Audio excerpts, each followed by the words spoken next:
Assalamualaikum warahmatullahi wabarakatuh. Selamat sore, salam sejahtera buat teman-teman semua. Terima kasih. Kita langsung aja mulai acara ini, acara bincang-bincang Elektro 89 yang kemana? Yang kelima mungkin, ya, yang atau keenam mungkin ke beberapa kali. Sudah ada beberapa kali session sebelumnya. Dan memang sementara yang terdaftar di sini ada 30-an ya, Med, ya. Tadi mungkin mereka akan menyusul. Teman-teman, saya diminta sama Mediko untuk menjadi moderator di acara sore hari ini. Dan saya terima kasih buat teman-teman yang sudah on time. Sambil kita menunggu yang lain, kita akan mulai saja.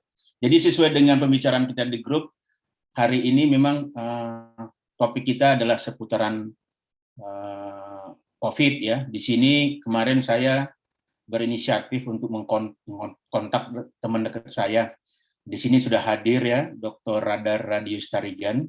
Jadi ini teman saya, ini cukup sohib saya lah dari dekat, cukup dekat ya, kita dari SMA seperjuangan ya, kita sama-sama belajar, sama-sama hobi main bola, dan sama-sama lah kita fokus di persiapan untuk masuk perguruan tinggi. Jadi dari namanya sebenarnya menurut saya mungkin orang tuanya ingin masuk elektro ITB sebenarnya, karena namanya itu kan berbau telekomunikasi ya, tapi kelihatannya sih karena sesuatu hal yang masih rahasia, nggak tahu kenapa dia milih kedokteran. Dulu cita-cita memang masuk, nggak tahu saya, mungkin orang tuanya berharap seperti itu. Dan ini juga Dr. Radar ini saya bacakan aja CV-nya sebentar ya, ada singkat ini. Jadi mohon maaf ini. Jadi itu background-nya. Jadi dia itu lahir di 15 Oktober 70 ya. Jadi saat ini tinggal di Medan ini, Wismin, Dr. Radar tinggal di Medan ini, Wismin tinggal di Medan, kebetulan lagi di Medan sekarang. Dan sekarang ini tinggalnya di Padang, di Medan, dan institusinya sekarang ini adalah Divisi Nefrologi dan Hipertensi Fakultas Kedokteran USU. Jadi di samping melakukan medical praktek juga sebagai dosen lah di USU, dan juga pada 2018 dia sebagai konsultan ginjal hipertensi kolegium BIS. 2013 dia magister kedokteran penyakit dalam. 2010 itu program pendidikan dokter spesialis penyakit dalam Fakultas Kedokteran USU, dan dia lulus dan dia masuk itu 1988 itu di Fakultas Kedokteran Universitas Sumatera Utara. Jadi dia juga ikut di dalam kegiatan keanggotaan profesi IDI, Ikatan Dokter Indonesia, Perhimpunan Dokter Spesialis Penyakit Dalam Indonesia, Perhimpunan Nefrologi Indonesia, dan International Society of Nefrologi. Jadi itu singkat dari kurikulum VT atau riwayat hidup dari Dr. Radar. Dan karena acara kita bincang-bincang ya, jadi teman-teman di sini Dr. Radar ini akan sharing lah beberapa informasi-informasi sebagai pengantar diskusi kita, dan ini kita buat aja se-relax dan se-easy mungkin karena ini adalah waktunya Minggu sore ya. Jadi di samping kita beristirahat juga kita berusaha untuk terus berkomunikasi dan mendapatkan informasi dan sekalian menambah ilmu. Dan karena ini teman-teman nanti kalau memang ada pertanyaan ya, kalau memang perlu bisa lewat chatting dulu atau nanti kita akan buka live Q&A ya. Jadi bisa langsung atau mau di depan juga nanti kita bisa cari sama Mediko lah yang akan mengatur flow-nya nanti. Itu aja mungkin sebagai introduction dari saya, dan saya persilakan Dr. Radar untuk waktu dan juga ruang virtualnya. Silakan Dr. Radar. Ya, terima kasih Ikhwan F. Agus. Ini teman saya seperti tadi introduction-nya ya, teman dari SMA. Kemarin saya dikontak sama beliau, ada rencana mau diskusi tentang hidup berdampingan dengan COVID, dengan masa pandemi ini. Apakah Dr. Radar bersedia, kata Ikhwan sama saya. Saya pikir sebelumnya antara dia dan saya gitu ya. Saya bilang saya bersedia gitu. Kalau secara keilmuan ya memang saya dokter, tetapi saya adalah spesialis penyakit dalam, konsultannya ginjal hipertensi. Yang biasa memang saya karena masa pandemik namanya darurat, semua dokter harus bisa mengobati COVID dengan situasi yang sekarang di mana nakes sangat terbatas, sementara pasien yang terpapar dengan COVID ini sangat terus meningkat sehingga semua nakes juga diturunkan. Malah sebagai dokter umum aja pun sudah dikasih kompetensi untuk bisa mengobati COVID. Sehingga ya tidak salah lah pada sore hari ini kita berbincang-bincang dengan seorang konsultan ginjal hipertensi berbicara tentang COVID. Tentu ya masih ada kekurangan, bagaimana nanti bisa kita diskusi. Tentu sebagai tadi udah dibilang untuk medianya saya memang ada sedikit buat presentasi, nanti saya slide screen dulu ya. Ya, jadi kemarin diskusi sama Pak Ikhwan, bagaimana kalau kita bikin judulnya hidup berdampingan dengan COVID-19. Ya, saya setuju, oleh karenanya kita coba berdiskusi.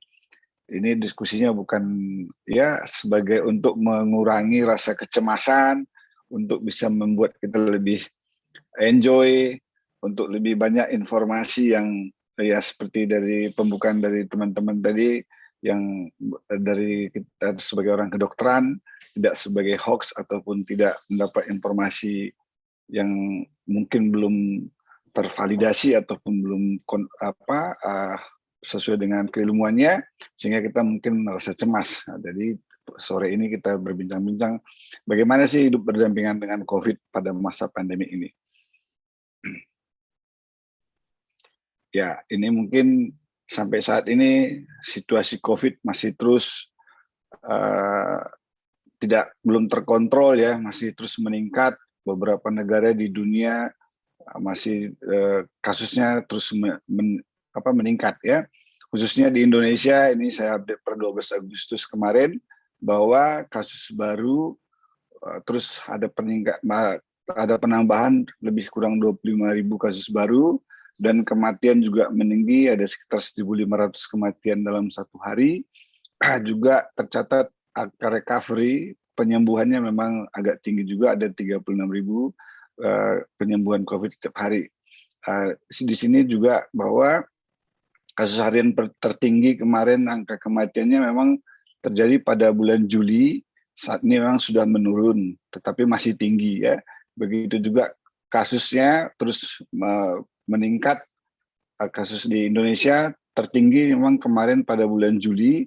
Memang saat ini sudah mulai menurun, tapi masih juga kasusnya tinggi.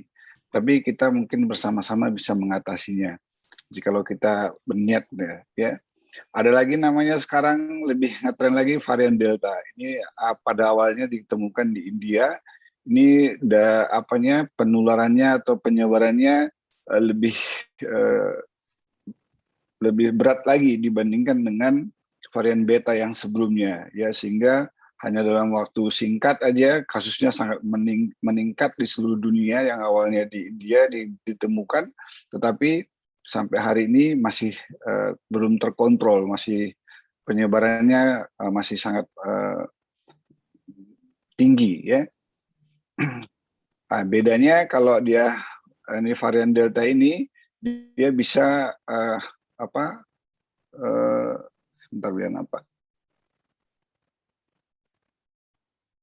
bisa menular 5-8 dalam waktu seketika, dibandingkan dengan varian yang sebelumnya hanya 3-5 ya, dia jadi lebih cepat. Oleh karenanya, maka kebutuhan perawatan seperti tadi dibilang meningkat untuk dirawat di rumah sakit, sementara fasilitas kesehatan terbatas, sehingga tenaga kesehatan juga terbatas. Saat ini ya sudah banyak tenaga kesehatan menjadi lelah, malah menjadi sakit, sehingga bukan hanya angka kematian COVID aja yang meningkat, angka kematian pasien non-COVID pun meningkat. Oleh karenanya ya kita harus waspada lah hal-hal yang seperti ini. Awalnya memang pada kelelawar ini ada coronavirus ini. Pada tahun 2022 dia melalui musang dia berevolusi dan menginfeksi manusia, ini yang disebut dengan SARS dulu tahun 2022. Kemudian pada tahun 2012 dia berevolusi lagi melalui unta ya disebut dengan Middle East Respiratory Syndrome (MERS). Sedangkan pada tahun 2019 dia melalui reptil, ini yang disebut dengan coronavirus disease ini. Mungkin di tahun yang akan datang apalagi yang terjadi. Nah, itu tadi karena kemarin Pak Hiwan bilang mungkin kita banyak ada teman-teman juga dari bisa berkontribusi ya. Mungkin tahun-tahun berikutnya nanti mungkin apalagi yang muncul, tapi nggak perlu dikhawatirkan lah ya, tapi ini bisa diwaspadai. Sehingga sampai saat ini masih dianggap penularannya melalui droplet sama kontak fisik bagi orang yang terinfeksi ya, dan menyentuh permukaan yang ada virusnya ya.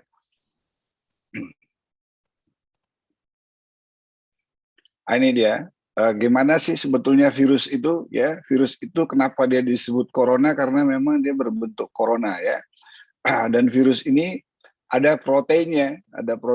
Proteinnya namanya di permukaan protein inilah yang dia berikatan dengan enzim suatu S2 ya, angiotensin converting enzyme 2. Berikatan dia, kemudian dia akan masuk ke reseptornya, berikatan reseptor, dan dia masuk ke dalam sel.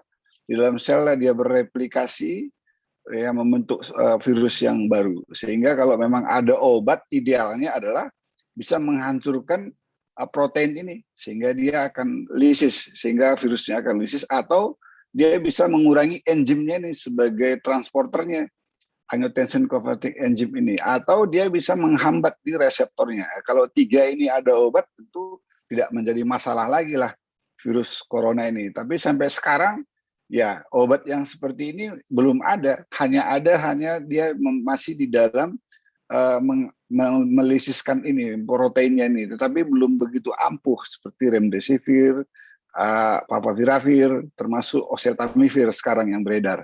Dia masih bekerja di sini. Kalau ada obat lagi temuan yang baru bisa mengurangi transporternya ini, inhibit S2 ini, atau bisa memblok dari dalam reseptornya ini, ya mungkin tidak terjadi masalah lagi ini virus. Tetapi itulah dia, sampai sekarang belum ada obat yang ideal sekali, sehingga masih banyak obat-obatan yang dalam trial masih fase 3 untuk mengatasi virus ini. Sehingga memang ya selagi belum ada obat yang ampuh, tentu kita harus mewaspadainya hal-hal apa yang bisa kita lakukan biar kita jangan terinfeksi oleh virus corona ini ya. Jadi bila telah virus corona ini menginfeksi, ini kejadiannya memang awal pada akhir tahun 2019 itu di Wuhan, yang ditemukan pertama kali oleh Dr. Zhang sama Dr. Li Wenliang. Yang kita ketahui pada akhir itu dia menemukan di rumah sakitnya banyak orang datang dengan sesak dan batuk, demam, yang sebelumnya dia tidak pernah ketemu dengan gejala-gejala ini, dan secara bersamaan beramai-ramai. Ya, ini suatu gejala apa ini gitu kira-kira ya. Setelah dia teliti ternyata ada virus baru. Nah, inilah awalnya sekali yang menemukannya Dr. Zhang Jackson ini dan Dr. Lee ini, dan dia juga meninggal karena terinfeksi oleh virus corona ini juga, sayang sekali ya. Jadi gejala-gejalanya itu adalah demam, ada batuk, ada pilek, ada letih lesu atau sakit tenggorokan, malah sampai sesak napas ya. Dan gejala-gejala ini bisa kita sebutkan ada beberapa ciri-ciri. Siapa sih yang kita curigai orang yang mempunyai gejala-gejala ini tadi? Tentu kita bisa curigai dia. Jikalau dia mempunyai klinisnya seperti ini dan dia ada riwayat dan kejadian ini 4 hari sebelum terjadi demam, riwayat batuk atau kelelahan atau nyeri otot, nyeri tenggorokan, gejala-gejala klinisnya yang menyerupai dengan infeksi virus ini, dan dia ada riwayatnya tinggal atau bekerja di daerah risiko tinggi, ya sekarang hampir semua daerah udah risiko tinggi ya, atau ada yang sudah menjadi transmisi lokal, atau dia bekerja di dalam pelayanan kesehatan, atau petugas dalam investigasi atau di dalam ruangan yang sering banyak kontak orang ya, tentu kita harus curiga ini mungkin apa jangan-jangan ini dia COVID gitu ya. Jadi kalau ada riwayat-riwayat ini, atau ada orang yang udah ada infeksi saluran napas yang berat, atau ada gejala yang timbul walaupun hasil dengan antigen yang positif, ya ini hati-hati ya, mungkin udah suspek nih. Ini curiga kita dia adalah suatu kena coronavirus yang saat ini lagi pandemik ya. Yang disebut dengan probable, yang tadi masih suspek ya, ini curiga. Ini probable kemungkinan ya kalau seseorang itu memenuhi kriteria klinis yang tadi, ada demam, ada batuk, sakit tenggorokan, atau letih, lesu, ya sesak napas, ya, dan dia ada dekat lewat kontak dengan orang yang konfirmasi. Misalnya kalau kami ini sebagai dokter selalu tiap hari ya konfirmasi, atau ada berkaitan dengan klaster COVID-19, ini yang kadang-kadang membuat kita stres ya.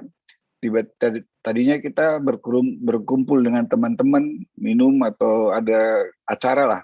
Tiba-tiba 2 hari lagi kita tahu si Anu demam, udah ternyata dia udah positif. Nah, itu teman yang satu tempat tadi itu, kalau memang teman kita si A tadi sudah terbukti positif, tentu kita semua sudah menjadi probable. Itulah salah satu alasannya kenapa janganlah kita selalu hindari keramaian-keramaian itu ya.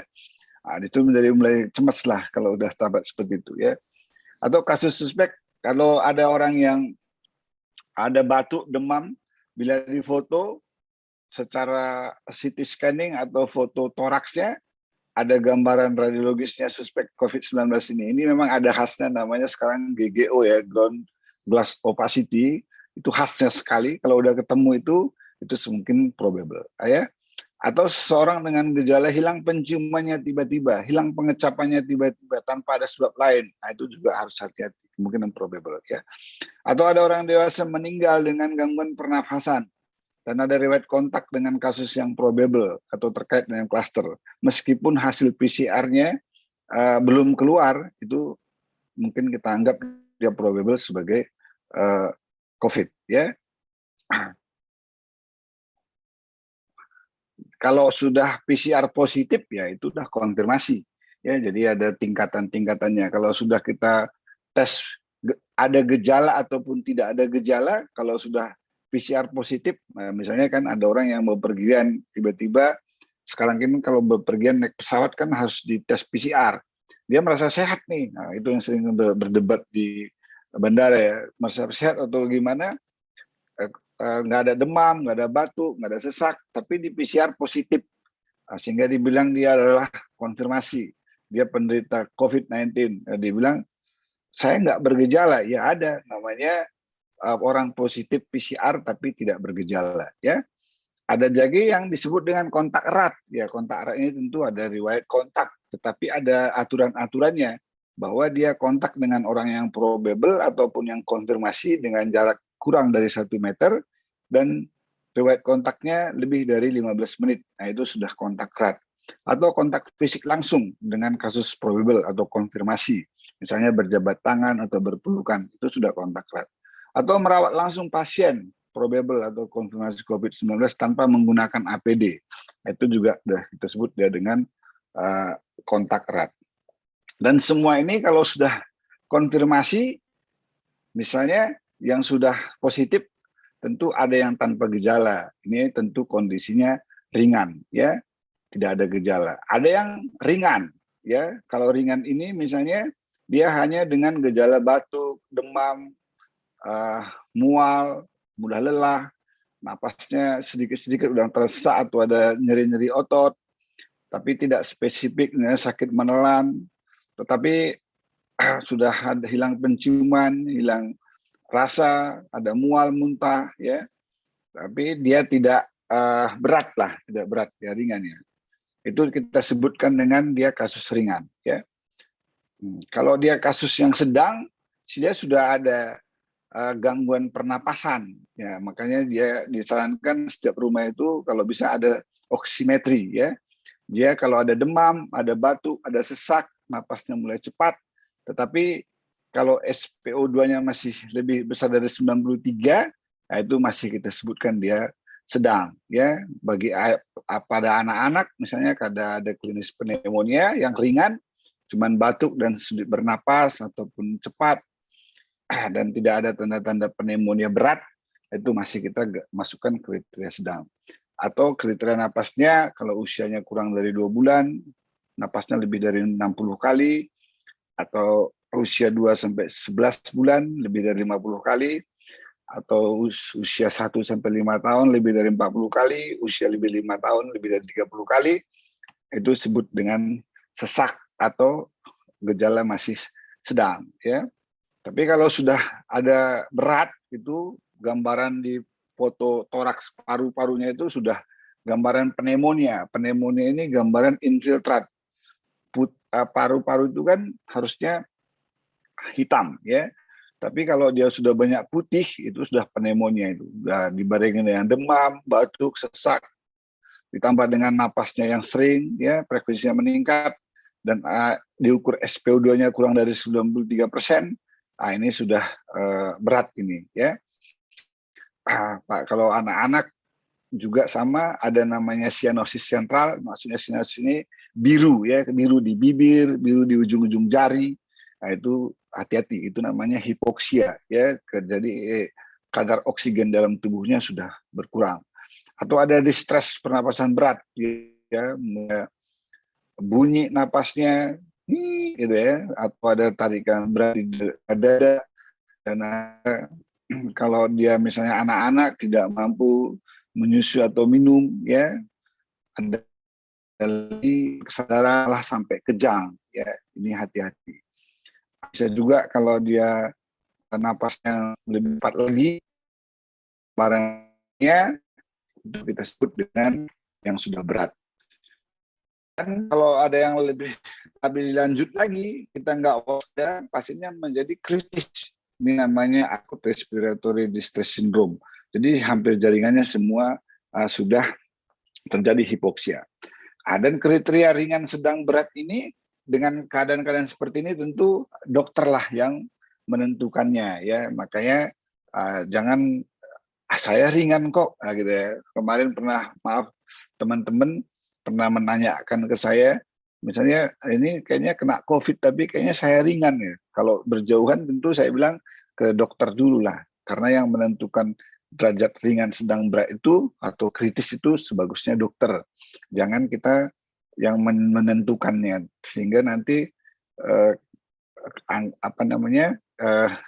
kebenarannya tidak akurat lah, ya. Tapi kalau sudah dokter yang menentukan ringan, sedang, dan berat, tentu menjadi lebih akurat, ya, sehingga penanganannya akan lebih tepat. Yang saat ini lagi ngetren disebut adalah isolasi mandiri.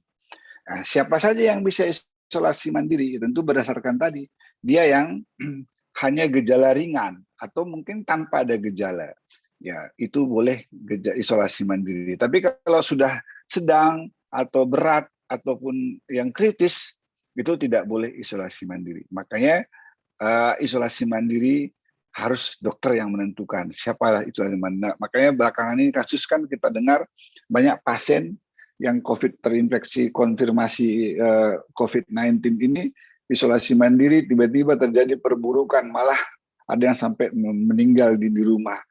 Karena isolasi mandiri itu, karena mungkin dia self assessment, dia menilai dirinya sendiri aja. Saya ini kayaknya isolasi mandiri, jangan seperti itu, ya, harus dokter. Karena ada kriterianya, siapa yang bisa isolasi mandiri itu hanya yang bergejala ringan ataupun tidak bergejala. Dan harus lingkungan rumahnya yang mendukung. Bagaimana lingkungan rumahnya yang mendukung?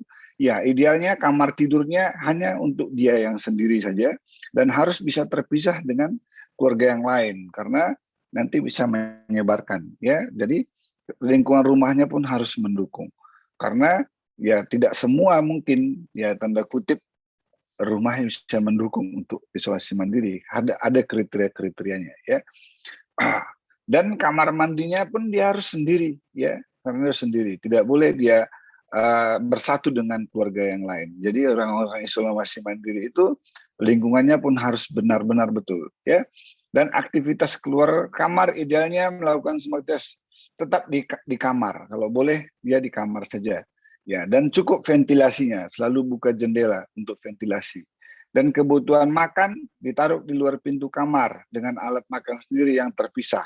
Jadi alat-alat yang sudah digunakan sama yang orang mengalami isolasi mandiri ini hanya untuk dia saja, ya, tidak boleh digabung dengan keluarga yang lain. Jikalau memang dia yang menyiapkannya ada keluarga yang lain, tentu barang-barangnya di luar pintu kamar diletakkan, dan mungkin ya pakai bel kah atau pakai WA kah atau telepon dikabari bahwa makanan sudah tersiap di depan pintu dan dibuka sendiri dan dia akan ngambil sendiri, ya, tidak boleh makan bersama. Nah, jadi itulah cara untuk isolasi mandiri. Kemudian waktu isolasi mandiri juga dia harus mengkonsumsi makanan segar, ya, kalau boleh yang tidak diawetkan, minum air yang secukupnya, hindari konsumsi gula dan garam secara berlebihan, ya, karena gula ini juga pada virus ya sama dengan kita, butuh juga dia, sehingga memperberat keadaan virusnya, ya, mempercepat replikasi dan memperbanyaknya, ya. Dan disarankan untuk berjemur di matahari lebih kurang 10-15 menit antara jam 10 sampai jam 13, dan mengkonsumsi makanan yang bervitamin C dan vitamin D. Ini untuk pertahanan tubuh, ya. Dan boleh rutin berolahraga. Tentu olahraganya juga di dalam kamar sendiri, ya. Jangan gabung-gabung sama keluarga. Boleh berolahraga pada pasien terinfeksi COVID-19 ini yang gejalanya ringan, ya. Jadi yang harus diperhatikan selama kita isolasi mandiri biar jangan kebablasan, ya kan? Ya, memastikan semua kebutuhan pokok pasien terpenuhi saat isolasi. Dan semua anggota keluarga selalu menerapkan protokol kesehatan, tentu dijaga jarak dan hindari kontak dekat dan fisik dengan pasien, kecuali salah satu anggota keluarga yang memang harus merawat pasien, tapi tetap dengan protokol kesehatan. Dan ini yang penting, selalu dimonitor, ya. Makanya sebaiknya ada alat ini di rumah, namanya oximetri, ya, untuk mengukur kadar oksigen kita di dalam tubuh kita, ya. Harus diperhatikan setidaknya 2 kali sehari, pagi sore harus diukur. Kalau memang ada penurunan gejala saturasinya kurang dari 95, ini waspada, ya, sebaiknya ke rumah sakit. Dan harus cukup ventilasi, ya, dibukalah ventilasi, ya. Makanya harus diwaspadai pada orang yang terkonfirmasi atau isolasi mandiri, apakah ada perburukan seperti gejala pneumonia, demam, batuk, dan sesak, dan nafasnya lebih dari 30 kali per menit, dan ada kesulitan dalam bernapas, dan diukur SpO2-nya kurang dari 93 pada udara ruangan bebas, ya, ini harus bawa ke rumah sakit, ya. Boleh isolasi mandiri, tetapi dengan kriteria-kriteria yang tadi. Jadi inilah maksudnya berdampingan, ya. Ya, dulu kan asal ada orang positif nggak boleh di rumah, ya, harus ke rumah sakit atau di isolasi mandiri yang terkonsentrasi, ya. Sekarang boleh, tapi makanya kita galakkan, tapi dengan pengertian-pengertian dan ada tanda-tanda yang harus kita awasi, ya. Tentu yang tak kalah penting bagi kita adalah bagaimana biar kita bisa terhindar, ya, untuk mencegah. Ya, tadi sudah disebutkan bahwa paling tidak jarak aman itu 2 meter, ya. Dan sering mencuci tangan. Mencuci tangan itu ada 6 langkah yang benar, tetapi ya dengan sabun atau hand sanitizer. Tetapi yang disarankan sekali sebetulnya dengan sabun di air yang mengalir, ya, mulai dari menggosok telapak tangan, kemudian belakang pada kedua tangan, kemudian di sela-sela jari, kemudian mengunci, kemudian di jari ibu jari, kemudian di ujung-ujung jari. Ini yang benar, yang ideal menurut WHO cara mencuci tangan, ya. Dan jikalau kita batuk, berlakulah dengan etika batuk. Kalau memang yang benar adalah setelah suatu batuk ditutup mulut dengan tisu boleh, atau dengan lengan, ya, lengan tangan, lengan atas bagian dalam, ya, beretika batuk, ya. Kemudian di rumah, ya selalu diperhatikan tempat-tempat yang sering disentuh seperti gagang pintu, keran, toilet, wastafel, saklar, meja, kursi. Ini sering harus disinfeksi, ya, disinfeksi.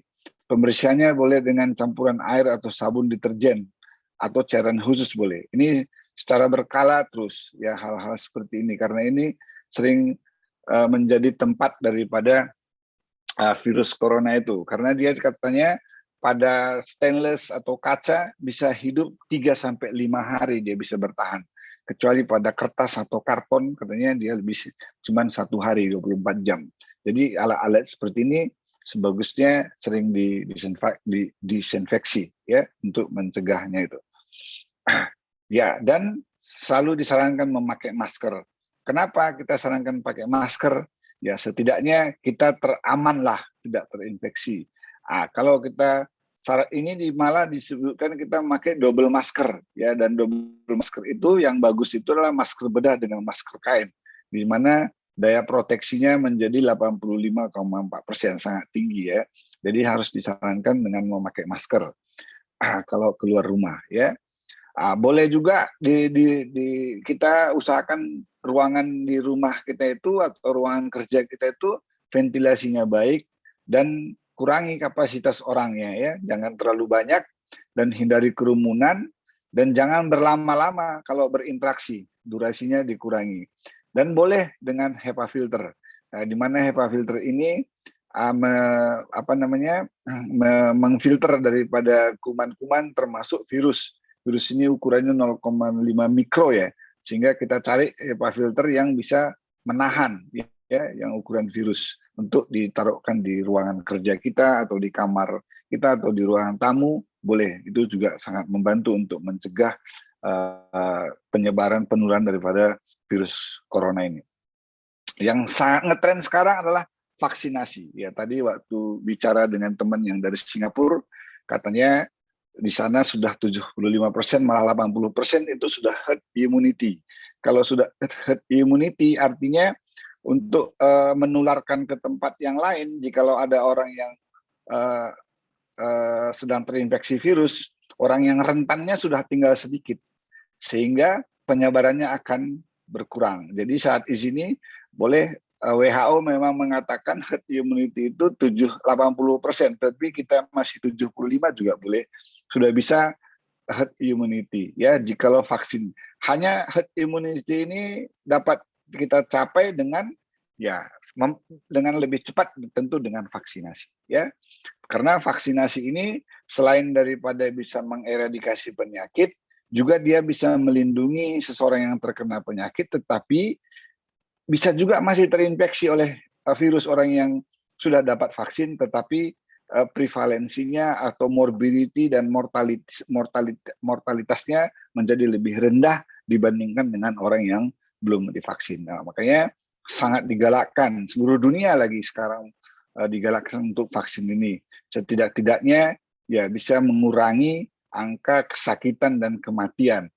Kalau totali dia tidak terinfeksi, memang belum ada, ya, virus yang kita pakai vaksin yang kita pakai sekarang ini belum ada yang 100%, masih yang 65-70%. Yang Moderna yang sekarang ini masih disebutkannya 94,6%, ya. Jadi vaksinasi ini tujuannya untuk mengurangi orang yang rentan dengan virus, terinfeksi virus, ya. Jadi kita harus ikutlah untuk vaksinasi ini untuk mencapai herd immunity ini.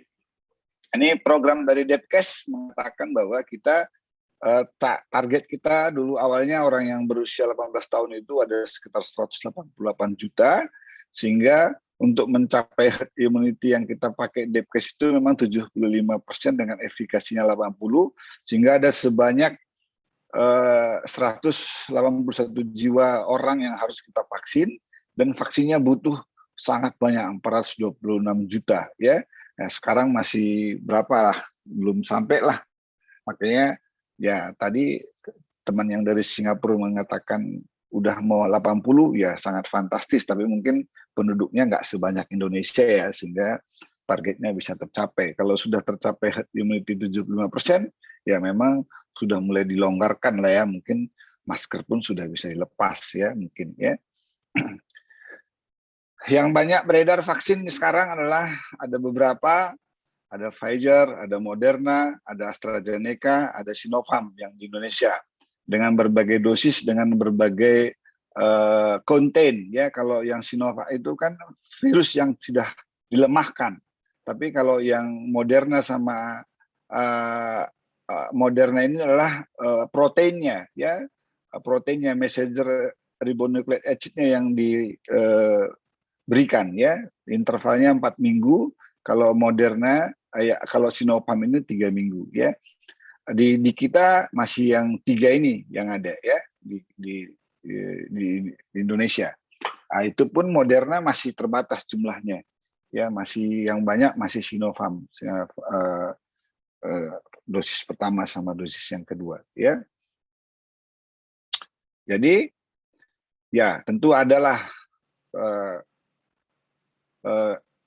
komplikasi, namanya KIPI ya, komplikasi pasca pemberian vaksin ini ya. Efek-efek sampingnya tentu ada nyeri, bengkak di lokasi suntikan, mungkin kemerahan, mungkin terjadi abses atau pembengkakan kelenjar getah bening, tapi ini sifatnya reversible ya, akan membaik kembali. Ada yang menimbulkan rasa demam, nyeri seluruh tubuh, lemas, pusing, ada yang mengatakan dia makin pengen makan, ada yang diare. Ya, reaksi-reaksi ini akan recovery ataupun reversible. Tapi sedikit, tapi sampai saat ini belum terlihat ya, ada namanya anaphylactic shock. Tiba-tiba begitu disuntik, ini biasanya beberapa menit terjadi turun tensi, lemes, dan ya bisa harus dirawat di rumah sakit, tapi belum kedengaran ya, tapi bisa terjadi seperti ini. Nah, jadi kalau Sinovac itu, jikalau kita sudah divaksin, kapan muncul daya tahan tubuhnya? Ya ini kalau kita disuntik pada hari ke-0, hari ke-7 sudah mulai terbentuk. Makanya ada orang yang divaksin dengan Sinovac itu kok masih terinfeksi ya.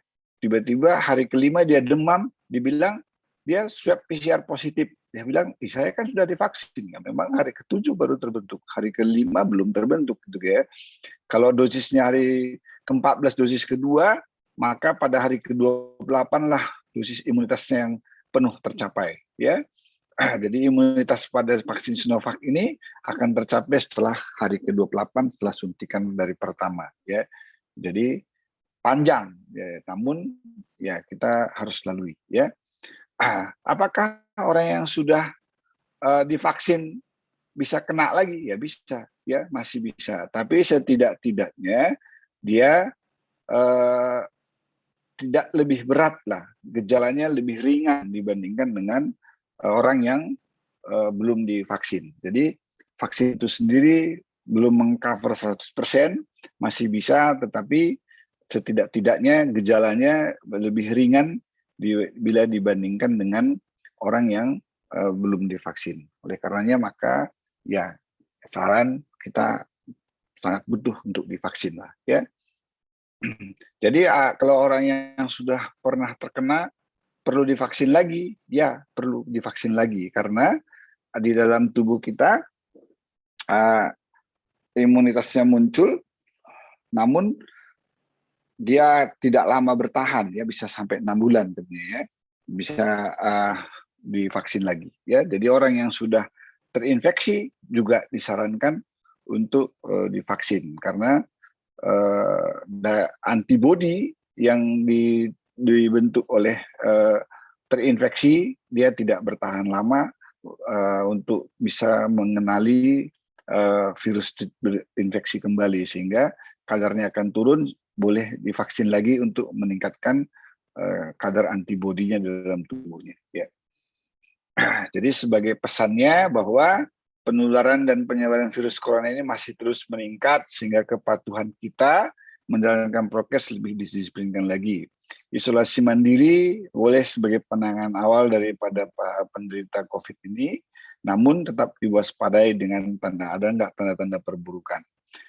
Obat yang terbaik adalah pencegahan dengan prokes 5M dan mengikuti program vaksinasi.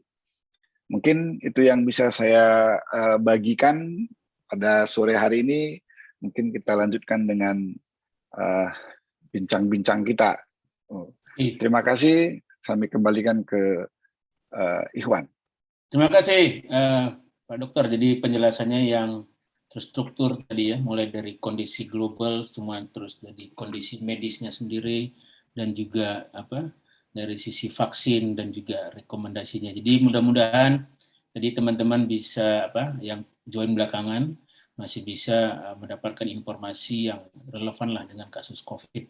Jadi kita sekarang masuk Q&A pertanyaan atau bincang-bincang atau sharing information atau ada yang mau diklarifikasi ditanyakan ke Pak Dokter silakan. Dan Pak Dokter ada pertanyaan satu nih lewat chat nih, saya bacakan aja langsung karena yang pertama sebelum saya buka nanti yang langsung yang pertanyaan langsung aja lewat Zoom ini. Ini pertanyaannya dari Wismin nih.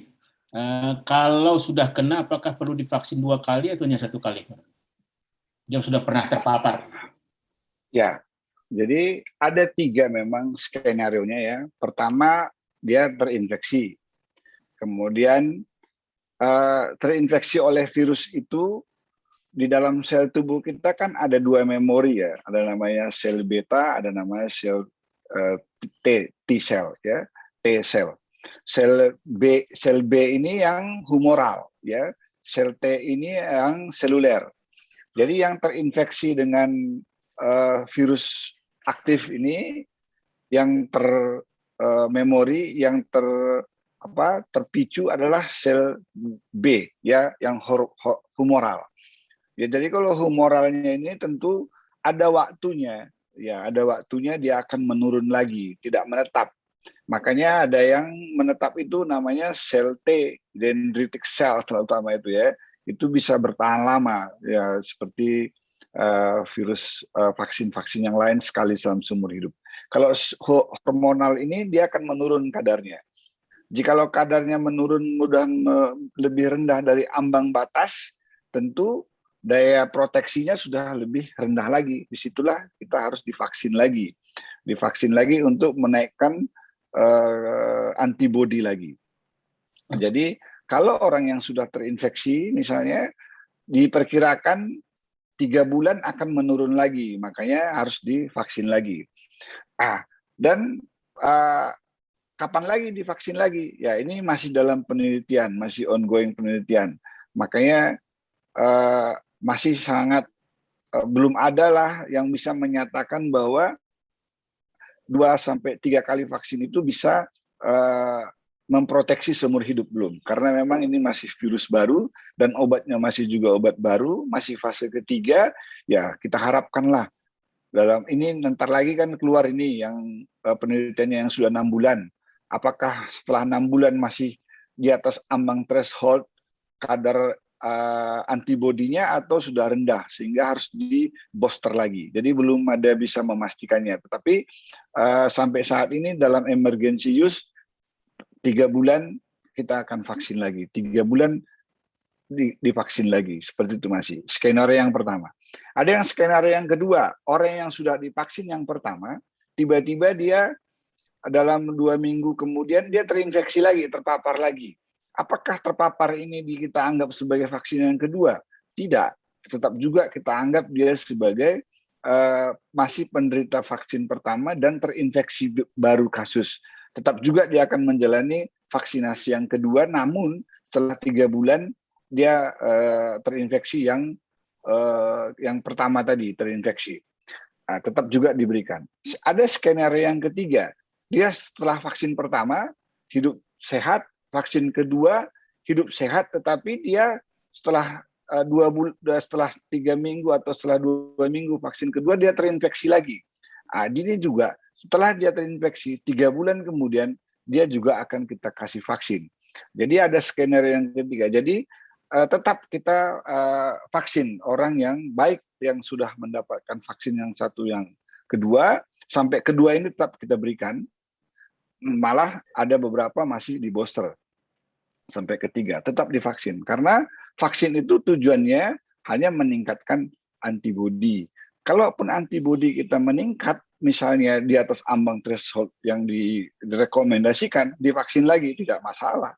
Dia akan terproteksi, bukan disebut dengan overdosis ya, karena vaksin itu merangsang untuk menghasilkan antibodi. Jadi tetap bisa divaksin. Ya udah.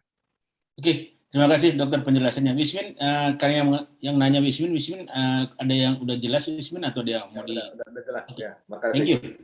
Thank you. Jadi yang pertanyaan nomor 2 nih, sebelum saya ini yang habis pertanyaan dari chatting, saya akan masuk langsung audio. Yang kedua ini pertanyaan agak global dikit.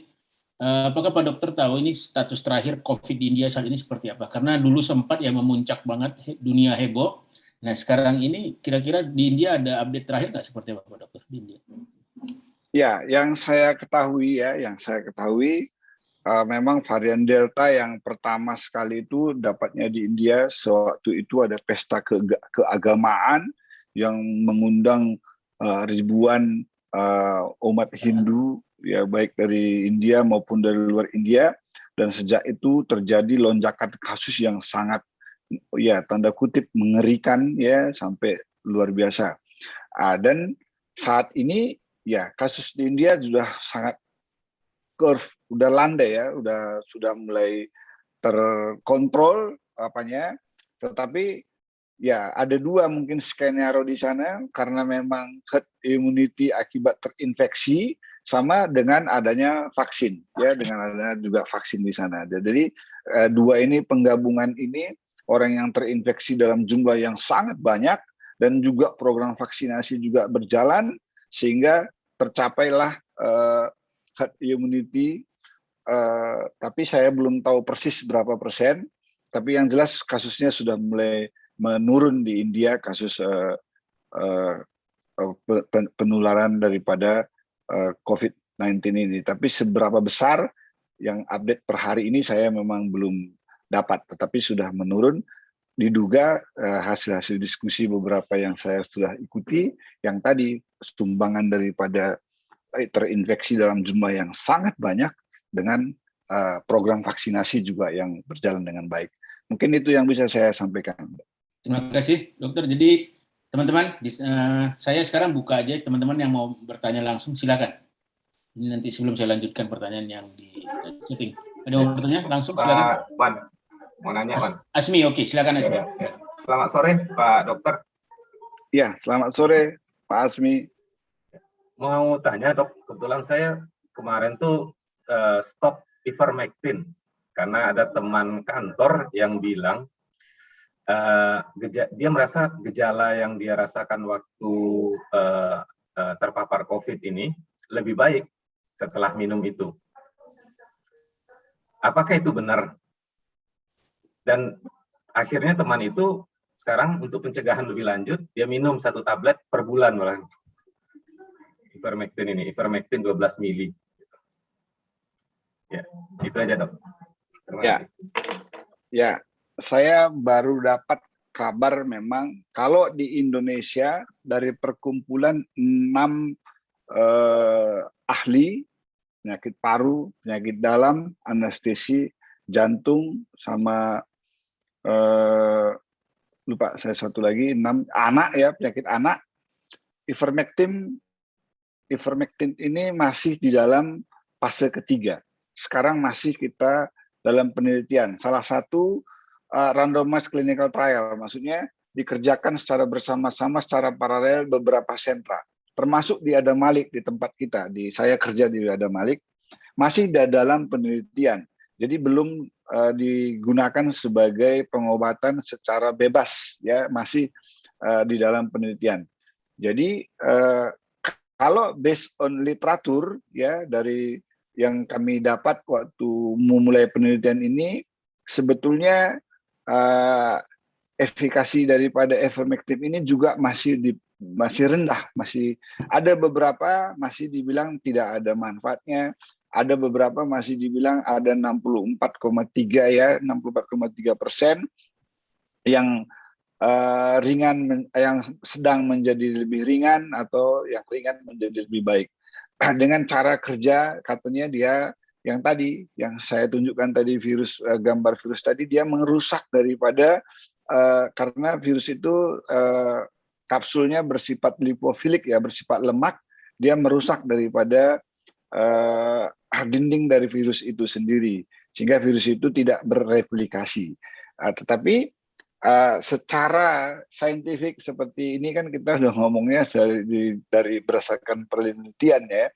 Secara teori sudah ada, tetapi hasil penelitiannya masih menunggu. Tetapi dari 6 rekomendasi itu belum merekomendasikan sebagai pencegahan, baik pun sebagai pengobatan untuk COVID dari ivermectin ini untuk penderita COVID belum diberikan lah. Tapi ada yang secara memang saya dengar ada beberapa secara gelap lah ya dia meminum sendiri, mengkonsumsi sendiri, ya kita belum ya dari masih berjalan penelitiannya lah, belum ada. Tapi teorinya memang ada mengatakan seperti tadi dia memang merusak daripada dinding kapsul daripada virus itu sehingga tidak memperlambat replikasi pembelahannya teorinya. Tetapi bagaimana di dalam karena obat itu kan selalu dicoba ya, fase 3 lah sekarang ini randomized clinical trial beberapa sentra masih berjalan, belum ada hasil lah. Mungkin itu dulu yang bisa saya konsumsi. Tapi kalau saya sendiri tidak merekomendasikan ya, ketika saya memang mengobati COVID di Medan, saya adalah satu anggota tim medis untuk Adam Malik sama Rumah Sakit Bunda Tamrin. Saya belum merekomendasikan karena memang dari 6 perkumpulan tadi belum merekomendasikannya. Mungkin itu yang bisa saya bantu, Pak Azmi. Baik, terima kasih dok. Terima kasih. Silakan, yang lain lagi mau tanya langsung, monggo langsung aja. Ada lagi? Kalau tidak ada, silakan. Ya. Boleh nanya lanjut yang tadi pertanyaannya dok. Ya. Jadi sebaiknya kalau misalnya kita persiapan di rumah itu obat seperti apa ya dok?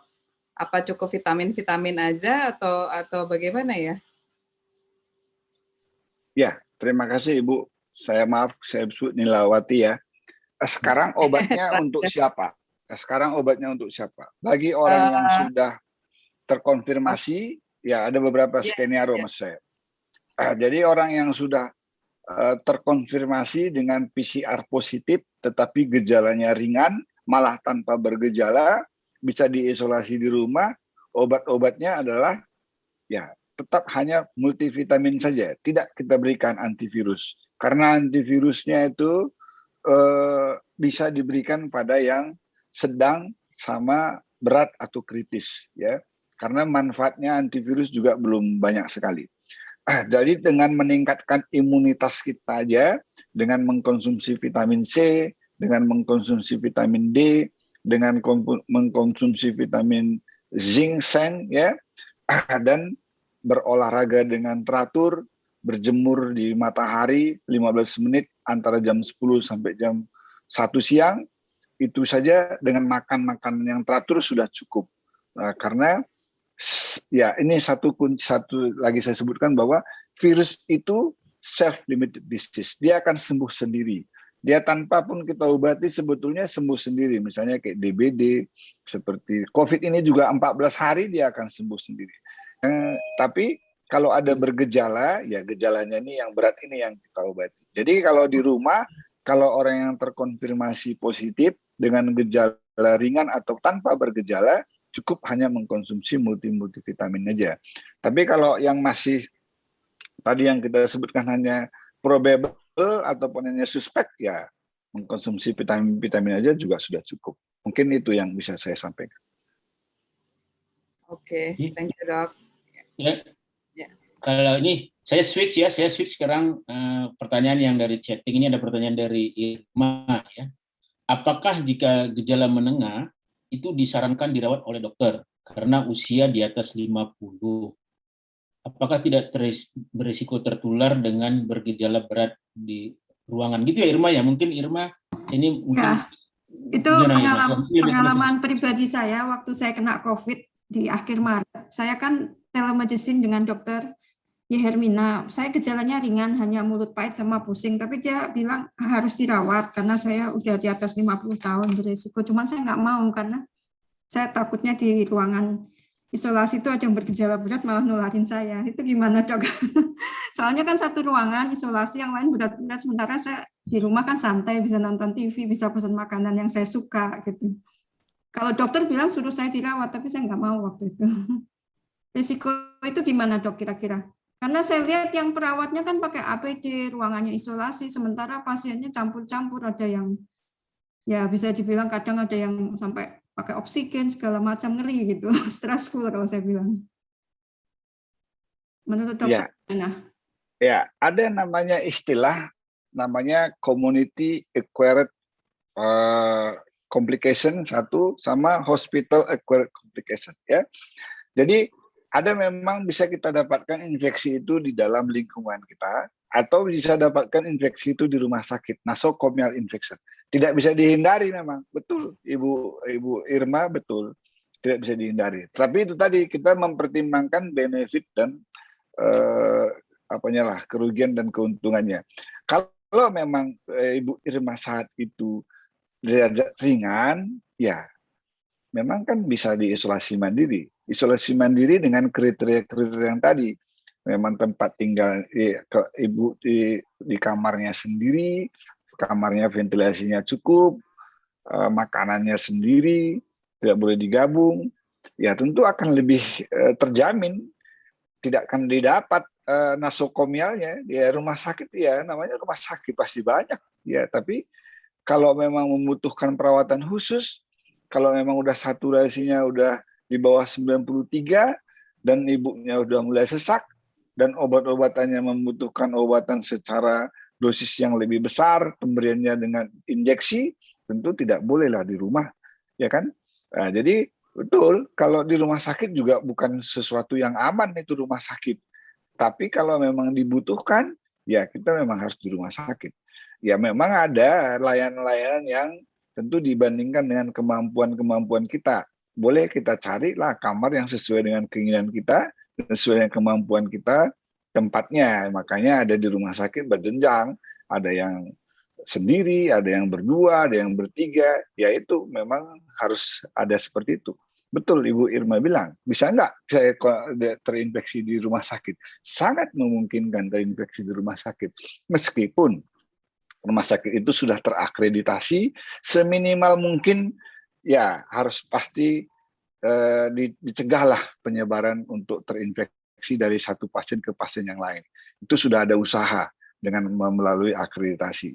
Keraguan itu memang ada, tetapi saat ini memang sudah dicegahlah. Tapi ya tetap aja ada resiko pasti ada. Mungkin itu yang bisa saya sampaikan, Bu Irma. Oh ya, makasih Dok. Oke, terima kasih. Ini ada pertanyaan satu lagi nih dari chatting ini sebelum kita nanti balik lagi. Yang ini pertanyaan dari Joni. Apa bedanya imunitas penyintas dan imunitas hasil vaksin, Dokter? Ya, imunisasi ada dua, namanya satu aktif, sama itu pasif. Ya, kalau yang aktif itu yaitu dengan vaksinasi, pemberian vaksin, ya, itu yang aktif. Kalau yang pasif itu ya kita terinfeksi. Bedanya kalau yang pasif, yang terinfeksi itu kita tidak bisa mengukur beratnya, jumlah kumannya, karena untuk menjadi orang itu infeksi kan ada 3 faktornya. Berapa banyak virusnya yang masuk, seberapa kuat daya tahan tubuhnya, dan bagaimana cara masuknya. Ya, misalnya sering saya ilustrasikan kalau kita mengajar orang-orang yang jadi dokter itu, memang digigit semut sakit katanya. Tapi kalau cuma digigit semut satu kan nggak apa-apa, dibunuh aja gini selesai, nggak bergejala apa-apa. Tapi kalau digigit semutnya 100 semutnya ya tentu harus bengkaknya akan lebih besar ya. Kalau vaksin kita bisa ukur dosisnya, itu ya bedanya ya. Berapa dan sudah kita lemahkan ya, sehingga efeknya tidak seberat yang pasif ya, karena yang terinfeksi sendiri penyintas itu kan kita nggak tahu berapa kemarin virusnya. Makanya ada yang ringan, ada yang sedang, ada yang berat.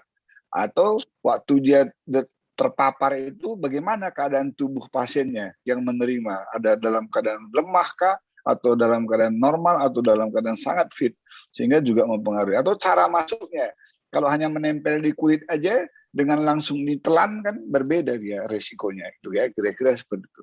Jadi sangat berbeda, gejalanya yang berbeda, ya. Tetapi kalau imunitasnya juga tentu akan berbeda.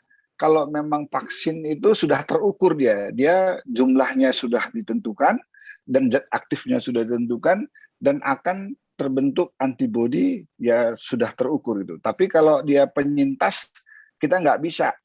Jumlah virusnya kemarin berapa sih? Nggak tahu kita. Nah, itu perbedaannya di dalam menimbulkan antibodi. Oleh karenanya itu maka orang yang sudah penyintas ya meskipun dia sudah tetap divaksin seperti yang tadi karena akan ada jumlahnya yang nggak bisa kita tentukan. Jadi ada perbedaannya yang seperti tadi. Mungkin itu yang bisa saya jelaskan. Joni, ada yang mau diklarifikasi lagi, Joni? Karena ini pertanyaan dari cukup. Makasih. Oke. Thank you. Saya balikin lagi ke forum yang langsung mau tanya ke dokter, silakan. Nanti sebelum saya balik lagi pertanyaan lewat chatting. Ada lagi? Mungkin teman yang mau bertanya langsung.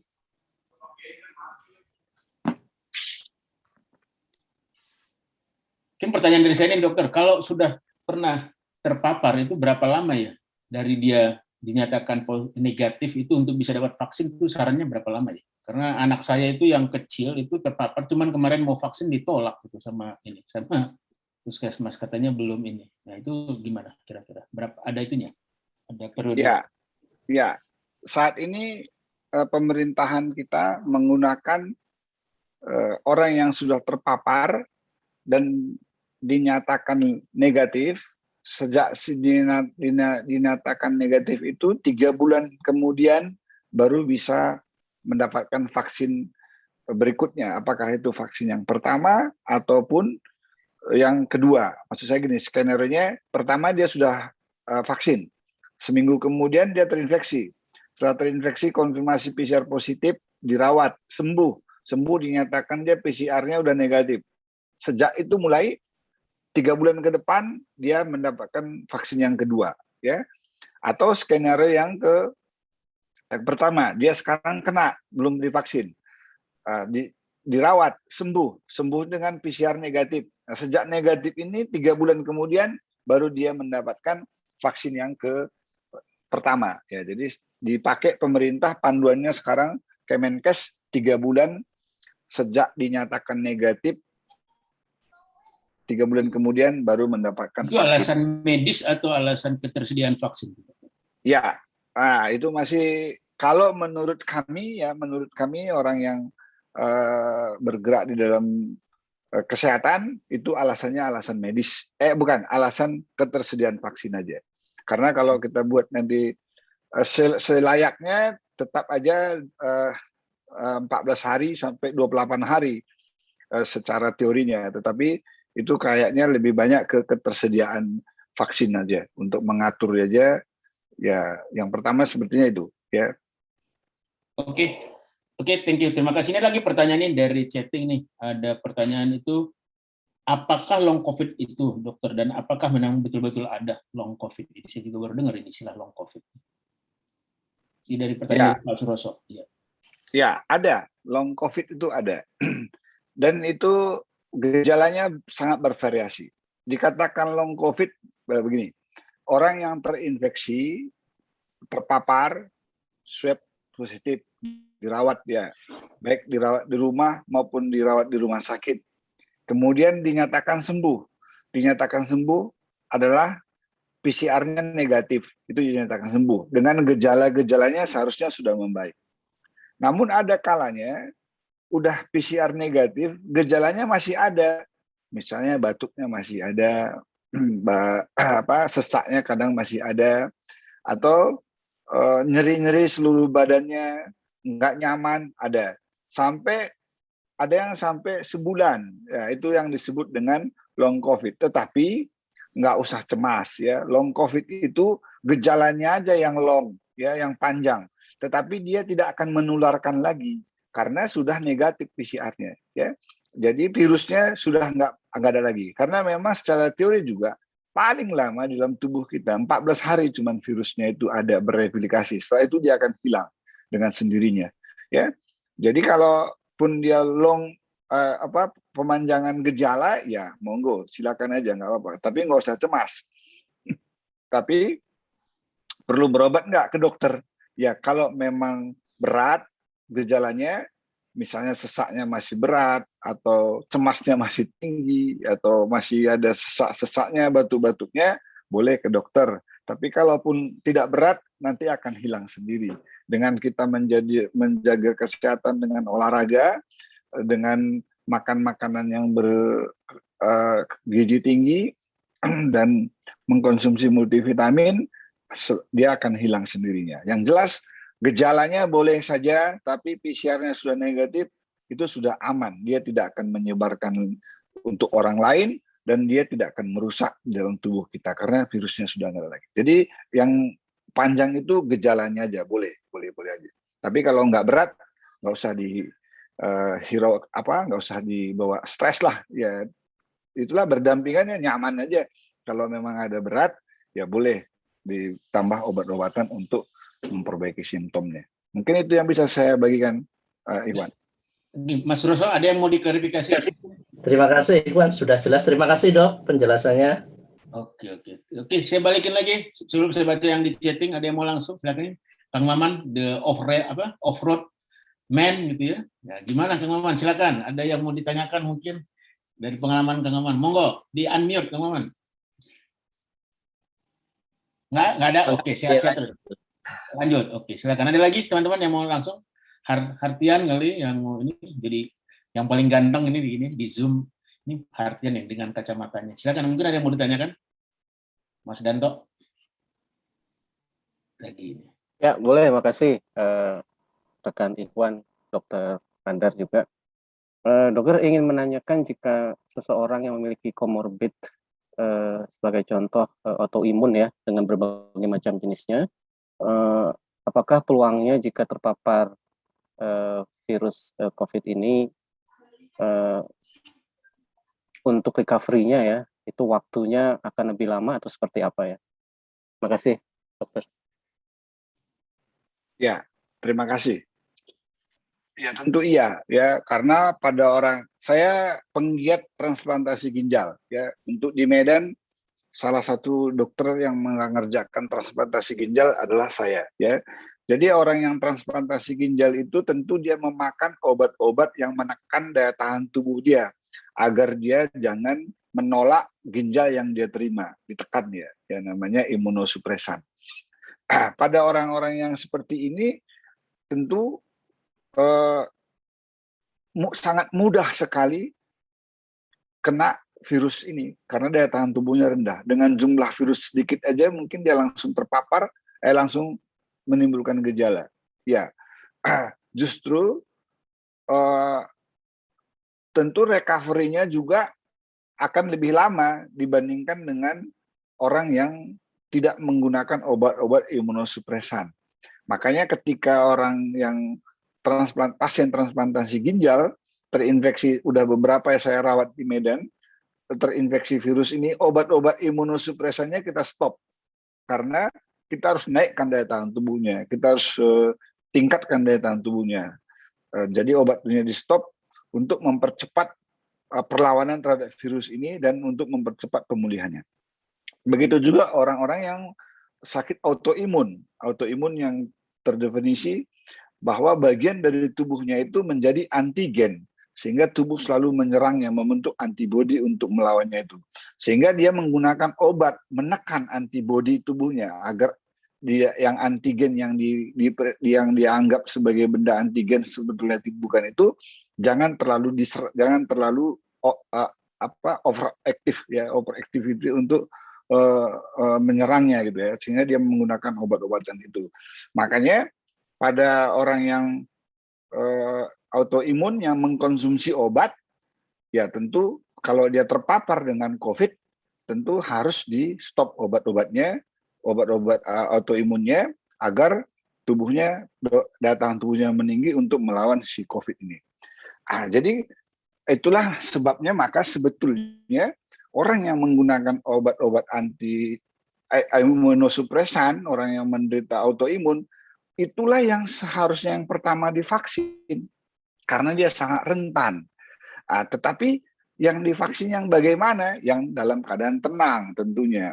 Yang dalam keadaan tenang maksudnya apa? Terkontrol dengan baik. Misalnya orang yang psoriasis, orang yang rheumatoid arthritis, orang yang penyakit jantung bawaan, yang mengkonsumsi obat dalam keadaan tenang, tidak sesak, tidak demam, bisa divaksin. Ya, orang yang menggunakan obat itu tetapi dalam keadaan flare, dalam keadaan kambuh, itu memang tidak boleh divaksin. Jadi ada hubungannya memang obat-obat imunosupresan pada orang penyakit autoimun dengan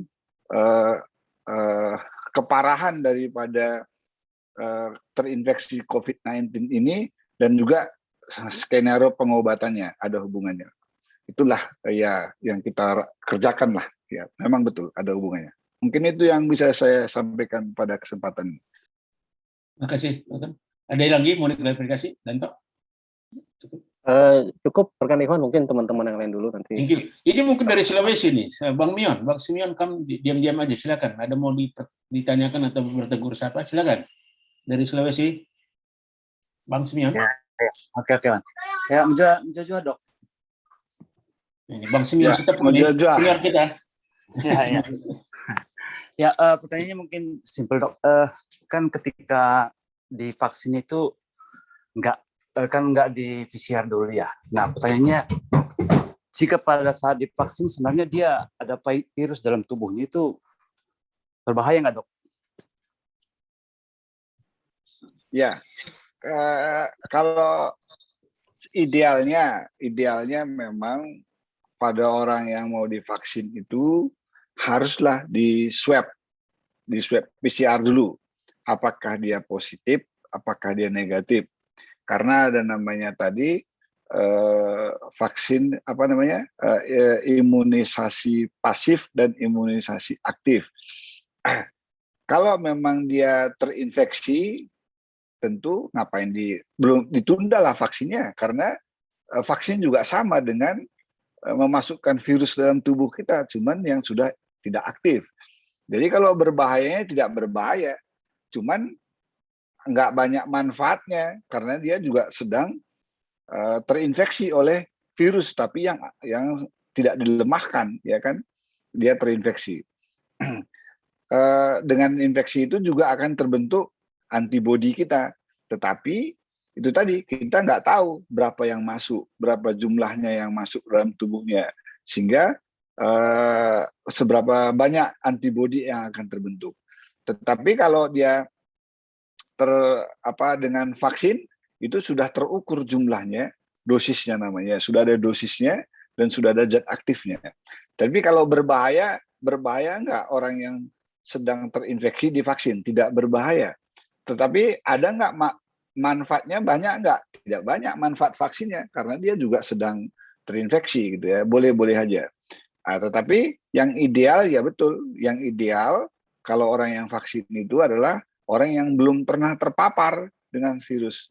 Dengan orang belum pernah terpapar itu bagaimana? Ya dengan swab antigennya, swab PCR-nya negatif.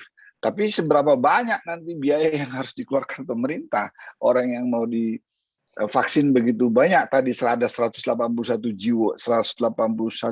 juta jiwa yang mau divaksin. Harus di PCR biayanya berapa? Tentu ya sementara resiko nggak ada.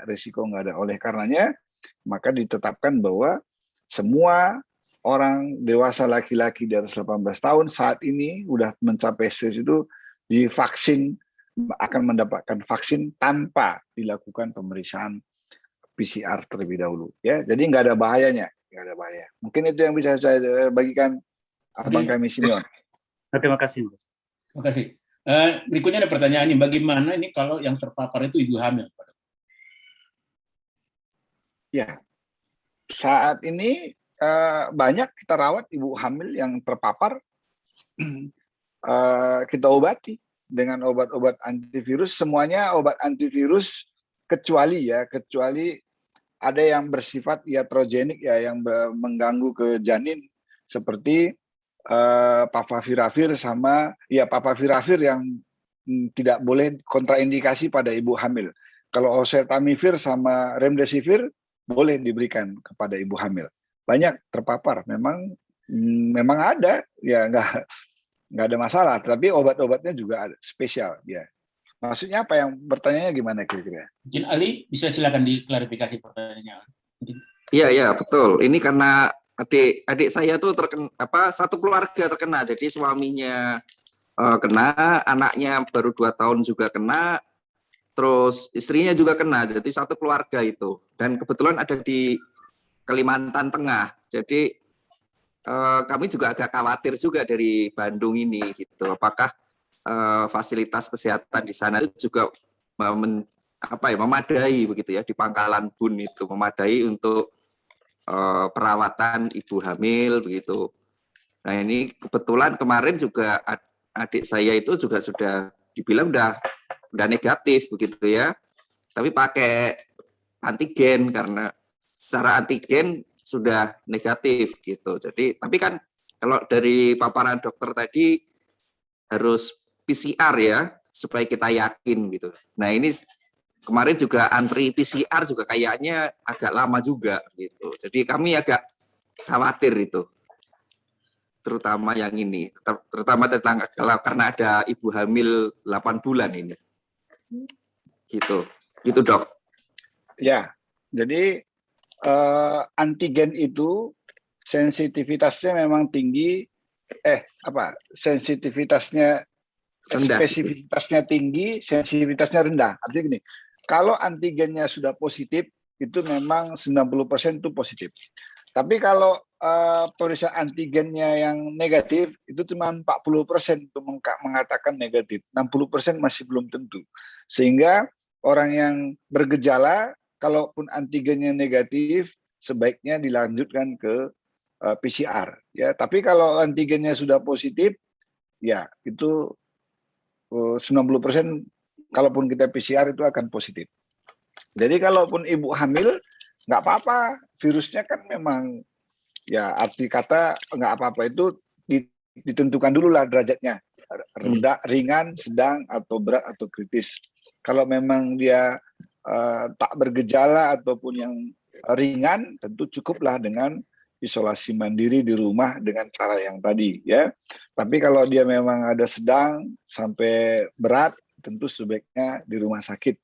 Kalaupun kehamilannya sudah 8 bulan, ya kita juga banyak merawat di Medan, tetap diawasi sampai cukup matur lah, sampai kehamilannya terus diteruskan sampai nanti tanda-tanda untuk melahirkan infartu dilahirkan. Kalau memang ada pemberatnya di dalam perjalanannya, akan dilahirkan juga dengan cara tentu yang diperkirakan dokter, boleh dengan operasi atau boleh dengan spontan atau dengan dipacu dengan obat-obatan. Ya, tetap yang penting sekarang pada COVID ini bukan dia terinfeksinya yang sekarang yang perlu informasi kita.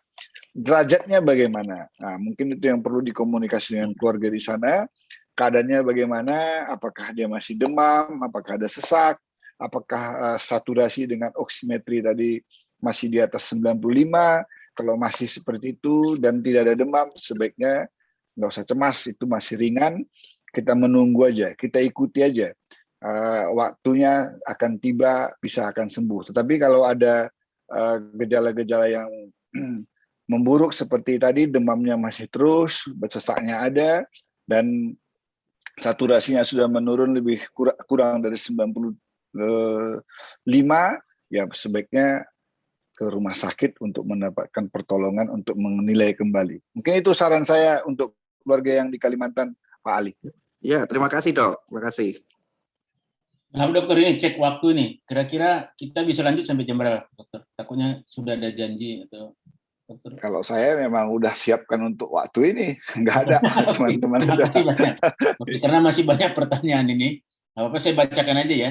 Nah, ini pertanyaan dari Mediko nih. Jadi bisa diklarifikasi nggak, dokter, itu kira-kira Kalau pasien itu C19 itu kapan dinyatakan sembuh? Apakah memang wajib PCR atau memang bisa dilihat dari gejala klinis yang sudah hilang?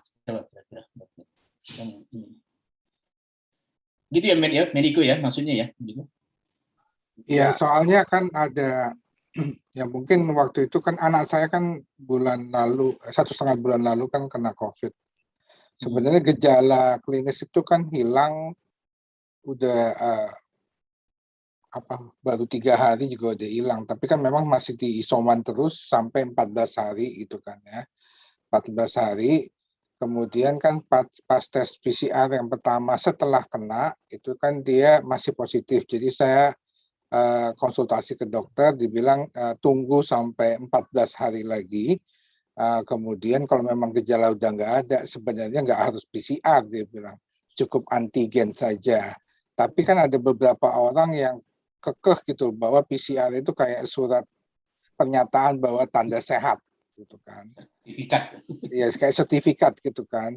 Ada juga yang bilang nggak perlu. Sebenarnya even dua dokter yang saya tanya bilang sebenarnya sih katanya nggak perlu. Tapi kalau mau tes antigen aja cukup gitu ya. Jadi mungkin perlu diklarifikasi buat semua kita di sini. Makasih.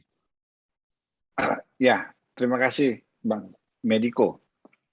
Jadi dikatakan orang positif sebetulnya kalau awalnya dulu ada gejala, kemudian diperiksa PCR-nya 2 kali berturut selang waktu 24 jam.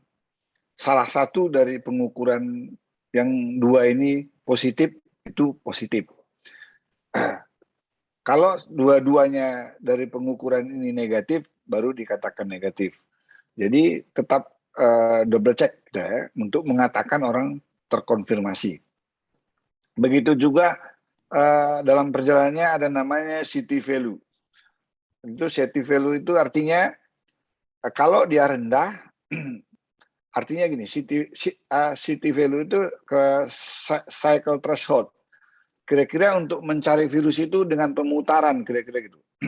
Kalau diputar dia 2 kali saja sudah ketemu virusnya, artinya sangat banyak virusnya. Kalau diputar dia 10 kali baru ketemu, itu artinya udah berkurang virusnya.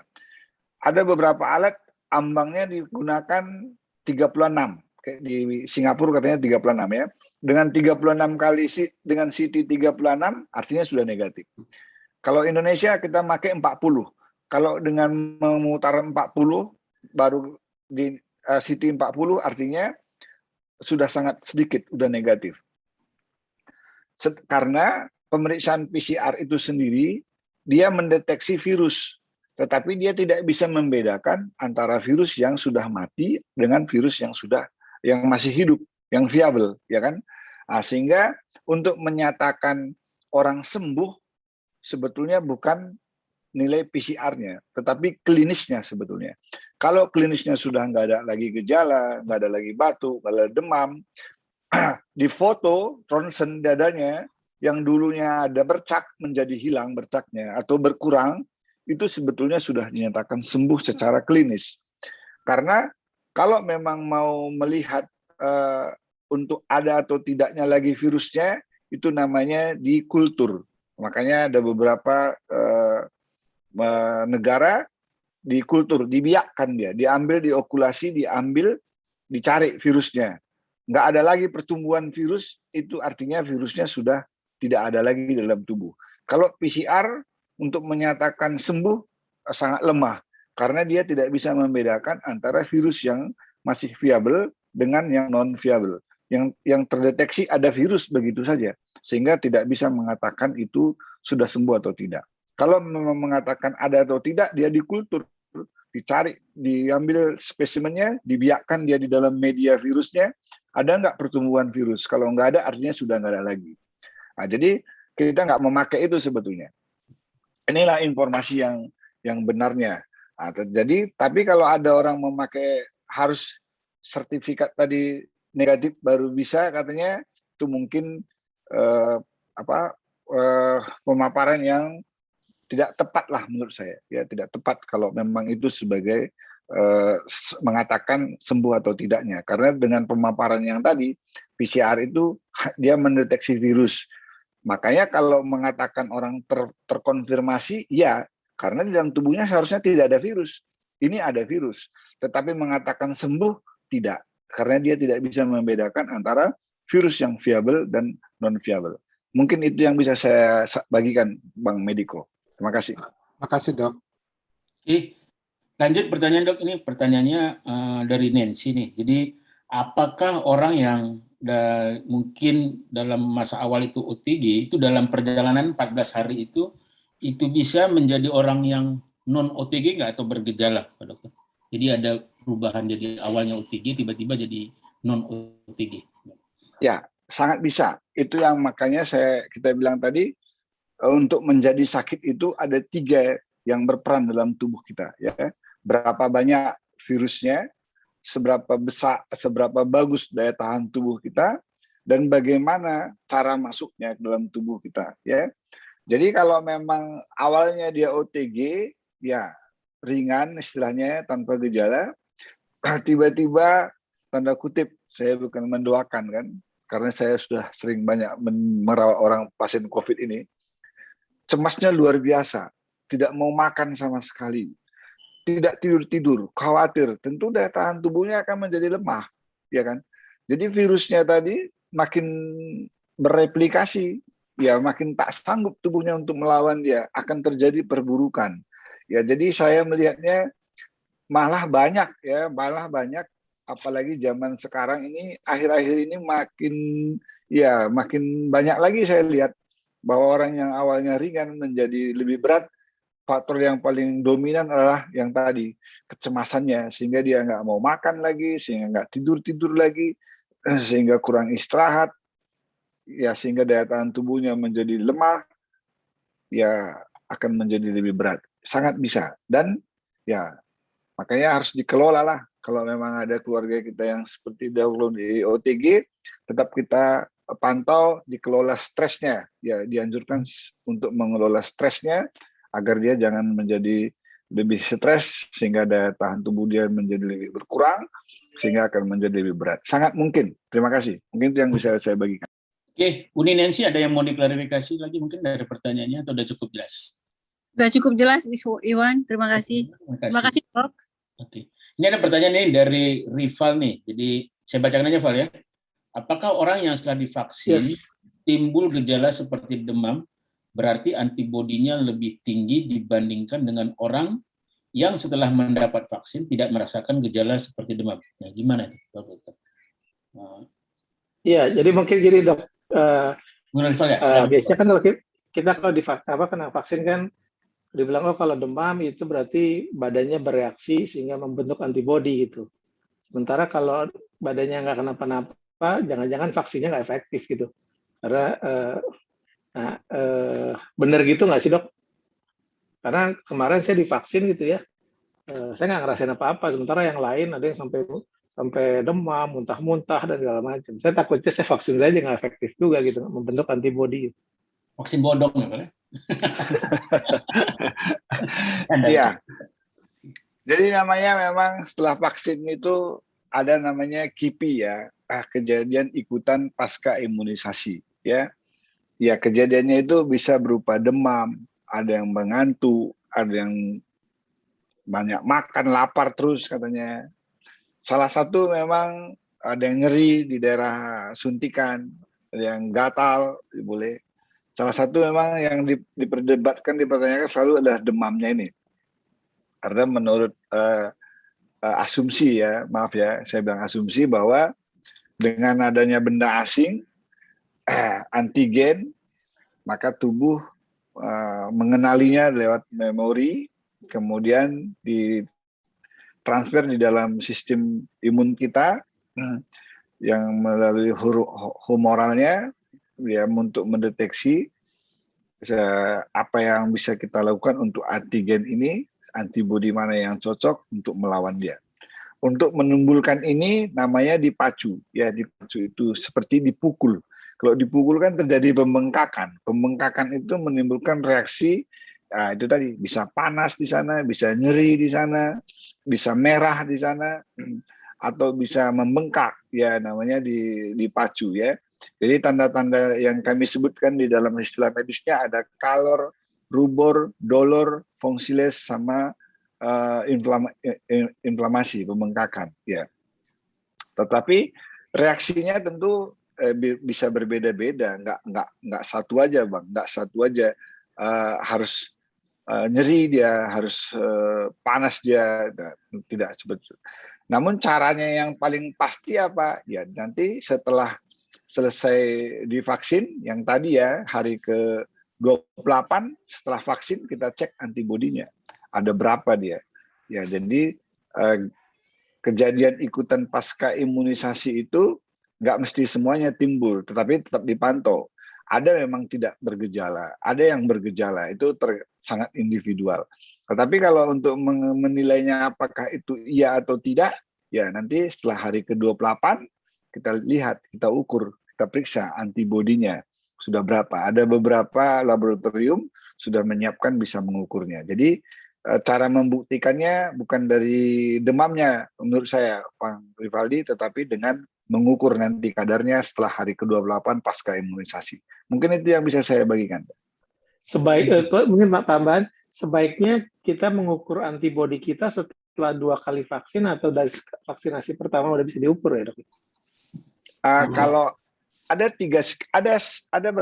beberapa skenario sekarang di vaksinasi ya.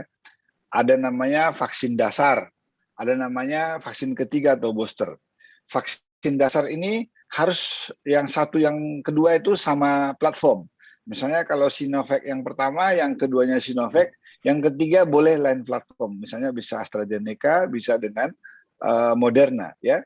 Jadi kalau yang pertamanya Moderna, yang kedua Moderna, yang boosternya nanti lain platform, bisa Sinovac boleh gitu ya. Jadi ada beberapa skenario, tapi 1-2 harus sama platform, yang ketiga harus berbeda platform.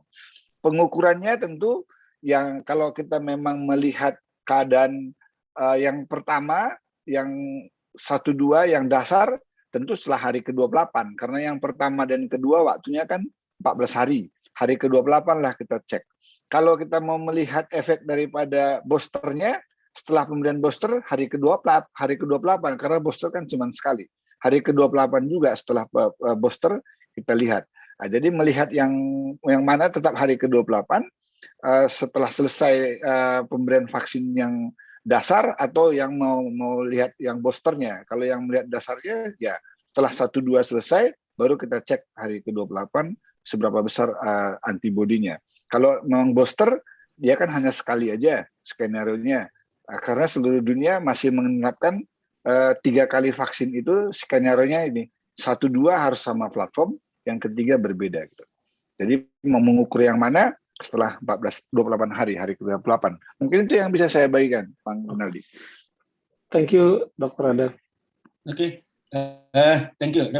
Wismin, ini silakan, mungkin Wismin ada karena mungkin Wismin lagi di Medan juga ini, jadi lagi sedang ada mengalami kasus langsung. Ini sih mau tanya langsung, silakan ke dokter. Silakan Wismin. Enggak, saya udah ngetik itu. Oh gitu, oke. Tapi yang lain dulu kayaknya, si Arif dulu kayaknya. Oh, Arif. Nanti aja lah. Oke. Jadi diurut aja. Ya. Oke, sebentar. Oke. Ini oke.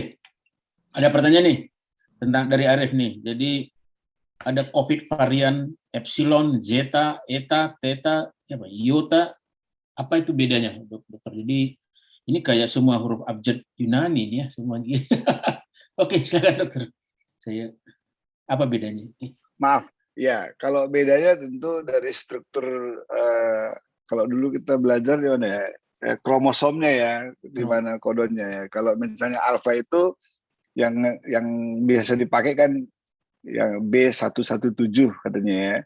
Apa yang terjadi di struktur 1-7-nya gitu ya. Kalau dia beta itu ada B1351, banyak lah. Jadi itu varian mutasi ya, terjadi mutasi, perubahan protein di dalam kromosom. kromosom yang keberapa dia terjadi mutasi, itulah dinamain dia, ya ini yang duluan dapat ya alfa, yang berakhirnya beta, yang berurutannya seperti itu.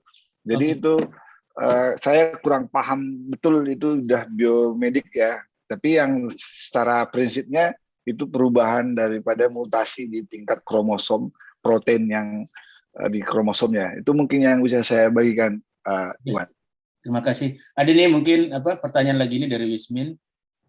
Ada yang info bahwa PCR negatif itu 2 kali, karena kalau 1 kali bisa positif lagi. Nah, apakah itu benar? Begitu Wis ya? Maksudnya pertanyaan Wis? Iya, itu ada ya, saya ada yang info lah gitu, bilang harus PCR 2 kali, kalau enggak nanti bisa menular lagi atau gimana? Ya, itu tadi yang kita sudah jelaskan ya. PCR itu untuk mendeteksi virus ya. Jadi dikatakan orang terinfeksi, ya kita pakai, itu artinya kehati-hatian aja sih. Kita memakai 2 kali, double check ya. Jadi kalau pertama dalam waktu 24 jam ya. Jadi kalau pertama kita periksa misalnya negatif, yang kedua harus dilakukan 24 jam kemudian. Kalau negatif itulah artinya negatif, tidak ada virus. Tapi kalau yang pertama negatif, yang kedua positif, itu kita ambil yang positif. Kalau yang pertama positif, kita nggak cek lagi yang kedua. Karena apapun hasil yang kedua nggak merubah hasil. Ini artinya positif. Tetapi dalam mengatakan dia negatif, ya itu tadi, kita udah tadi bahas, bahwa tes PCR itu dia hanya mendeteksi ada atau tidak virus. Tetapi dia tidak bisa membedakan apakah virus ini viable atau non-viable. Jadi kalau untuk mengatakan dia negatif, ya negatif maksudnya sembuh, ya, bukan sembuh. bukan dari PCR-nya. Ya kalau sembuh itu sebenarnya dari klinis sembuh. Kalau kita sebagai klinisi, kita pakai sembuh klinis. Jadi klinisnya itu adalah dia tidak demam lagi, dia pun tidak sesaknya sudah nggak berat lagi atau sudah berkurang atau membaik. Kemudian di foto toraksnya atau di CT toraksnya dibandingkan dengan sebelumnya sudah terjadi perbaikan, konsolidasinya lebih membaik. Kemudian kita periksa darahnya, namanya ada kekentalan darah, namanya didemer, udah normal. Nah, kita periksa lagi namanya HHSCRP, itu untuk inflamasinya sudah normal, itu kita bilang pasiennya sudah sembuh secara klinis. Tetapi apakah dia bisa menularkan lagi? Ya, secara teori, makanya sekarang Kemenkes membuat peraturan bahwa pada pasien yang ringan, sedang, dan berat, kalau sudah lebih dari rawatan kita 14 hari, kita nggak mengadakan lagi tes PCR untuk mengatakan ini sembuh atau tidak. Jadi tidak perlu lagi dilakukan, karena setelah 14 hari dari mulai gejala, setelah 14 hari kemudian virusnya sudah akan tidak ada lagi di dalam tubuh, sudah hilang, sudah tereradikasi dalam tubuh. Jadi PCR itu tidak boleh sebagai dasar kita mengatakan bahwa dia sembuh atau tidak, karena dia tidak bisa membedakan antara virus yang viable dan non viable. Mungkin itu yang bisa saya bagikan, Bang Wismin. Ya, terima kasih, dokter. Ya, ada satu lanjutan ini. Soalnya anak istri saya itu sama-sama kena, tapi istri saya sepertinya positif duluan, kemudian anak 2 hari kemudian. Oke, jadi long story short, jadi mereka udah keluar dari rumah sakit. Sekarang lagi isoman, tapi isomannya mereka berdua karena anak saya masih kecil, hari istri saya harus merawat dia. Nah, jadi istri saya sudah PCR negatif. Tapi anak saya itu PCR-nya masih 36, CT-nya 36. Itu hari Jumat gitu. Jadi sekarang itu mereka masih pakai masker karena takut itu apakah masih perlu pakai masker antara mereka berdua, atau sepertinya sudah lebih dari 14 hari ya sejak anak saya positif. Apakah mereka sudah boleh buka masker walaupun tidur bersama gitu? Ya, kalau dari paparan Pak Wismin ini sangat mungkin, sangat bisa dengan buka masker kalau untuk mereka berdua. Tetapi kalau dia keluar rumah, saya rasa isomannya pun sudah nggak perlu lagi itu. Karena kriteria kita pun orang yang PCR positif hanya 14 harinya.